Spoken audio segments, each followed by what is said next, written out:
अगली खबर का रुख कर रहे हैं। कहते हैं कि अगर सिस्टम सही हो तो देश कहां से कहां पहुंच जाता है। देश की तरक्की में उसके सिस्टम का बहुत बड़ा हाथ है। हमारे देश में भी ये चिंतन अक्सर होता है कि आजादी के करीब 78 वर्षों के बाद भी हम उस तेजी से आगे क्यों नहीं बढ़ पाते हैं। कारण है जिन पर आप भी बचपन से निबंध लिखते आ रहे होंगे या ऐसे चिंतनों में, सेमिनारों में शामिल होते रहे होंगे, लेकिन फिर भी आपको इसका सही जवाब कभी नहीं मिल पाया, क्योंकि हमारे देश का सिस्टम इतना खराब हो चुका है कि कभी कभी तो सड़ने की बदबू आती है। ये सड़ा हुआ सिस्टम ही है जो जान लेने पर तुला हुआ है। कहीं हवा में लटकाकर मार रहा है तो कहीं जमीन में धंसाकर मारने पर आमादा है। सोचिए, ये पुल के ऊपर ट्रैफिक चल रही हो, आप भी अपनी गाड़ी से जा रहे हो और अचानक से पुल ही टूट जाए तो क्या होगा? वही होगा जो गुजरात में हुआ। ये पुल टूटा और लटका हुआ ट्रक कल से सिस्टम पर पहले ही सवाल उठा रहा था, तो आज ये दूसरा ट्रक भी सामने आ गया जो जमीन धंसने से औंधा पड़ा है। और इसीलिए हम दो तस्वीरें आपको दिखा रहे हैं। ये कहानी है, ये तस्वीर है, ये प्रमाण है, ये संकेत है। ये तस्वीर है गुरुग्राम की, जिसे देश की साइबर सिटी, मिलेनियम सिटी और पता नहीं क्या क्या कहा जाता है, लेकिन यहां भी सिस्टम का हाल देखिए।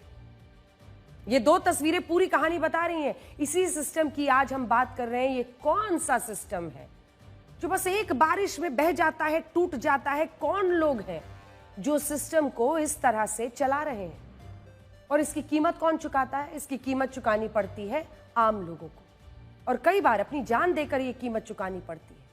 गुजरात के महिसागर पुल हादसे में मारे गए 16 लोगों का क्या कसूर था? यह पुल वडोदरा और आणंद को जोड़ता था। पुल 45 साल पुराना था। पुल पर दरारें भी पड़ी हुई थी। खबर आ रही है कि लगातार इसकी रिपोर्ट हायर अथॉरिटीज को भी दी गई थी, लेकिन फिर भी इस पुल पर ट्रैफिक रोका नहीं गया और बुधवार को अचानक से पुल टूट गया। चलते ट्रैफिक के बीच पुल टूट जाने से 2 ट्रक, 2 कार, 1 रिक्शा नदी में गिर गए। एक टैंकर टूटे सिरे पर फंस गया था। ये तो हम ड्रोन विजुअल्स दिखा रहे हैं। जो कुछ अन्य तस्वीरें, ये ट्रक आप देख रहे हैं एक तरफ लटका हुआ, वो भी दिखाइए। सवाल है कि ये जिम्मेदारी है किसकी? क्या किसी की जिम्मेदारी तय होगी या फिर आम आदमी ऐसे ही सड़क पर मारा जाता रहेगा? यही तो होता है हमारे देश में। आम आदमी तो लगता है कि ऐसे ही सड़क पर इस सड़े हुए सिस्टम की वजह से अपनी जान गंवा देता है। चलिए, अगर आपके इलाके में पानी भरता है हर साल तो भरता है। अगर आपको स्कूल दफ्तर के लिए निकलना है तो कमर भर पानी में, गंदे पानी में बच्चे बड़े सब चलिए जाना है। तो सिस्टम की सबसे खास बात यह है कि भारत के हर प्रदेश में एक जैसा काम करता है। यह बिल्कुल नहीं कहा जा सकता है कि फलाने प्रदेश का सिस्टम अच्छा है। आप किसी भी राज्य में रहते हो, किसी भी शहर में रहते हो, कस्बे में रहते हो, बिल्कुल भी दावे नहीं कर सकते कि हमारे यहाँ का सिस्टम तो बड़ा अच्छा है। सोचिए कि आप सड़क पर चल रहे हो और चलते चलते सड़क ही धंस जाए। ये हो रहा है। सड़क पर बहुत बड़ा गड्ढा हो जाए। पहली नजर में आपको भी लग सकता है कि सड़कों पर गड्ढों की ऐसी तस्वीरें तो किसी बड़े मिसाइल हमले के बाद की लगती हैं, लेकिन साहब ये गुरुग्राम है जहां कल मानसून की पहली बारिश में यह हाल हो गया। इतना बड़ा गड्ढा हो गया कि एक बहुत बड़ा ट्रक इसमें समा गया, औंधे मुंह पड़ा है। कोई छोटा ट्रक नहीं है, 14 पहियों वाला ट्रक है। ट्रक की जगह सवारियों से भरी बस भी हो सकती थी, बच्चों की स्कूल बस हो सकती थी। वो तो गनीमत रही कि ऐसा पब्लिक ट्रांसपोर्ट वाला कोई सवारी वाहन नहीं था, नहीं तो अनर्थ हो सकता था। आज ये खबर दिखाएंगे और बार बार उन लोगों को सुनाएंगे, सचेत करेंगे। अगर आप इस वक्त अपने घर में अपने परिवार वालों के साथ खाना खा रहे हैं और आप भी सड़क परिवहन या पुल निर्माण या ऐसे चीजों की जो चेकिंग होती है उससे जुड़े हुए हैं, तो खाने का चम्मच रख दीजिए, उठ खड़े होइए और सोचिए, कल्पना कीजिए कि जब ये पुल टूटा तो आपके परिवार का कोई बच्चा होता, तब आपको कैसा लगता? अगर ट्रक की जगह आपके परिवार के किसी से सवार कोई बस यहां गिरती, तब आपको कैसे लगता? गुरुग्राम तो कल सिर्फ 1.5 से 2 घंटे की बारिश में डूब गया। आप गुरुग्राम से आई हुई इन तस्वीरों को देखिए और सोचिए क्या हाल रहा होगा सड़कों पर। ये गुरुग्राम के साइबर हब की तस्वीरें हैं, जो इसका हार्ट और फेस कहा जाता है। ये कैसा सिस्टम है कि जो 1 घंटे की बारिश नहीं झेल सकता है? आखिर हमने अपने ड्रेनेज सिस्टम को बनाया कैसा है? ये सिस्टम ही ऐसा है कि आप बस साल बदलते जाइए, तस्वीर नहीं बदलती। तस्वीर वही रहेगी, ये तस्वीर हर साल आती रहेगी। गुरुग्राम में जब भी बारिश होती है तो यही हाल होता है। और मैं तो आज ये शो कर रही हूं, तारीख नोट कर लीजिए। मुमकिन है कि अगले साल भी इसी तारीख को या इसी सप्ताह महीने में यही बातें आपको बता रही हूं। ये गारंटी मुझे सिस्टम देता है। ये सिस्टम ही है जो इन शहरों को पता नहीं क्या क्या नाम दे देता है, मिलेनियल, साइबर, जैसे गुरुग्राम को cyber city, millennial city, north India की सिलिकॉन वैली, न जाने क्या क्या कहा जाता है। लेकिन बस एक बारिश सारे दावे धरे के धरे। एक बारिश सारे दावों की पोल खोल देती है। गाड़ियां बहती हुई, ट्रक पलटे हुए, पुल टूटे हुए। जवाबदेह कौन? आम आदमी को जान की कुर्बानी देनी पड़ती है। जब इन शहरों की ऐसी तारीफें होती हैं कि मिलेनियल सिटी है, साइबर सिटी है, तो इसका फायदा उठाने वाले तमाम बड़े बड़े बिल्डर्स भी इसी सिस्टम का हिस्सा हैं। फिर ये बिल्डर क्या करते हैं? यहाँ बड़े बड़े महंगे महंगे फ्लैट्स बनाते हैं, फ्लैट बेचते हुए बड़े बड़े दावे करते हैं, यहाँ से एयरपोर्ट बस इतना ही दूर है। लिखा रहता है ना, so many kilometres from airport, so many kilometres from mall. पास में हाईवे है, मार्केट है, मॉल है, स्कूल है, सड़कें हैं। लेकिन वो ये नहीं बताता कि इन सड़कों में ऐसा सिस्टम नहीं है कि बारिश का पानी निकाल सके। वो ये नहीं बताता कि इन सड़कों में ड्रेनेज सिस्टम है ही नहीं, या अगर है भी तो उस पर भ्रष्टाचार का कचरा जमा हुआ है, ब्लॉकेज, जिसकी वजह से यहां जाम पानी निकलता ही नहीं है। आपको जानकर हैरानी होगी कि हरियाणा के कुल जीएसटी कलेक्शन का 45% अकेले गुरुग्राम से आता है। टैक्स भी दीजिए। 2024-25 में पूरे हरियाणा का जीएसटी कलेक्शन था 1,19,000 करोड़, और इनमें से अकेले गुरुग्राम से 53,713 करोड़ का जीएसटी गया था। इसी तरह से गुरुग्राम इनकम टैक्स देने वाले शहरों में देश में 9वें स्थान पर है। गुरुग्राम ने 2022-23 में 40,000 करोड़ का टैक्स दिया था। प्रति व्यक्ति आय में गुरुग्राम चंडीगढ़ और मुंबई के बाद तीसरे नंबर पर है।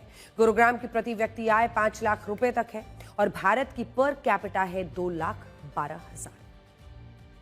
फिर भी देखिए, गुरुग्राम में रहने वाले लोगों को बदले में क्या मिल रहा है। इलाकों में सड़कें डूबी हुई हैं। यकीन नहीं होगा कि कितने महंगे वहां पर फ्लैट्स बिकते हैं। डीएलएफ का प्रोजेक्ट है, उसके बारे में आपको बताते हैं।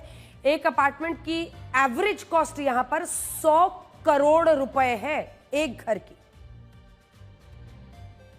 और दूसरा ऐसा ही एक और प्रोजेक्ट है कैमिलियास। यहां तो ऐसी खबरें आई थी कि एक अपार्टमेंट मतलब 100-150 करोड़, 190 करोड़ तक जा रहा है। और इन लोगों को भी इन्हीं सड़कों से होकर गुजरना पड़ता है। ऐसा है तो है नहीं कि इनके लिए हेलीपैड है। इन प्रॉपर्टी प्रोजेक्ट्स की तरफ जाने वाली सड़कें भी ऐसी ही 1 घंटे की बारिश में डूब जाती हैं। खत्म हो चुके सिस्टम का इलाज क्या है?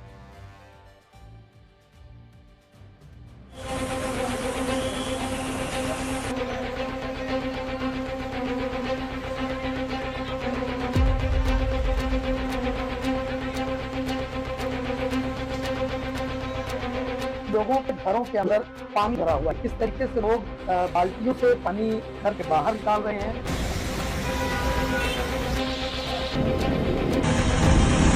हर बारिश में यहाँ पे पानी भर जाता है। लोगों को 2-2, 3-3, 4-4 घंटे का जाम महसूस करना पड़ता है। इतना पानी भर चुका, कई सारे बाइक्स वाले, स्कूटी वाले, कई उनका किसी की गाड़ी बंद हो गई है, कोई बेचारा धक्का मार के ला रहा है, किसी को कोई दिक्कत, किसी को इंजन में पानी चला गया। नाले जाम है तो जाहिर सी बात है पानी भरेंगे। नाला खुला होता तो सब पानी निकल जाता। बड़ा बुरा हाल है एंड सरकार कुछ कर नहीं देता है। मतलब मैं 5-6 साल से देख रहा हूँ सेम है, हर बार पानी भर जाता है थोड़ी सी बारिश। सर्विस गाड़ी निकल रही थी, अपने आप बैठ गई गाड़ी, अपने आप बैठ। हाँ चलते हुए बैठ गई साहब। तो यहाँ ये थोड़ा बहुत गड्ढा था या ये सब चीज? बिल्कुल साफ सही था। तो जब आपका ट्रक अंदर जाने लगा, हाँ जब बैठा ही मट्टी।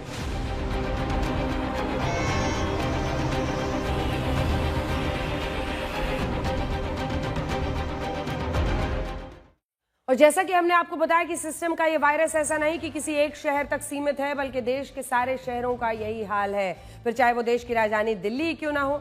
दिल्ली का हाल तो और बुरा हो जाता है। दिल्ली भी कल सिर्फ 1.5-2 घंटे की बारिश में डूब गई। इसीलिए तो हम कह रहे हैं कि इस सिस्टम को इससे कोई फर्क नहीं पड़ता कि ऊपर सरकार किसकी है, सिस्टम वैसे ही चलता है। सरकारें आती हैं जाती हैं, लेकिन तस्वीर नहीं बदलती। और जब सिस्टम से पूछा जाता है कि अगले साल की एक नई डेट देकर फिर से सो जाता है और अगले साल फिर वही होता है, अब तक होता आया है। दिल्ली में तो ऐसा लगता है कि जैसे यहाँ ड्रेनेज का कोई सिस्टम ही मौजूद नहीं है। जब ये शहर बनते हैं तो यहाँ ऐसी प्लानिंग क्यों नहीं की जाती कि बारिश आएगी तो पानी निकालने की व्यवस्था, ये तो बेसिक है, ये तो होना ही चाहिए। वरना उन तमाम डिपार्टमेंट्स को बंद कर दीजिए ना, जिनकी ये जिम्मेदारी है कि वो ये पानी हटाएंगे। या तो उन डिपार्टमेंट्स को बंद कीजिए, हमारा टैक्स का पैसा मत लीजिए, रहने दीजिए, फिर ऐसा कोई शिकायत भी नहीं करेगा। दिल्ली का इलाका कोई भी हो, व्यवस्था सही है, यही है। हल्की सी बारिश में शहर डूब जाते हैं, जल निकासी के तमाम दावे मौके पर के धरे रह जाते हैं, हवा हवाई साबित हो जाती है। ये देखिए दिल्ली है। और इन सब का एक ही जवाब है कि हमारी टाउन प्लानिंग इतनी मजबूत है ही नहीं।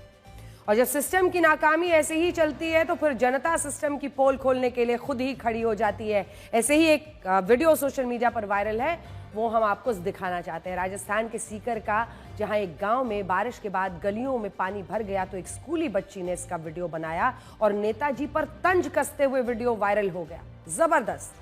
सबसे पहले आप इस वीडियो से जो छोटी सी बच्ची है उसका ये वीडियो देखिए, फिर आपको बताएंगे कि इसके बाद क्या एक्शन हुआ।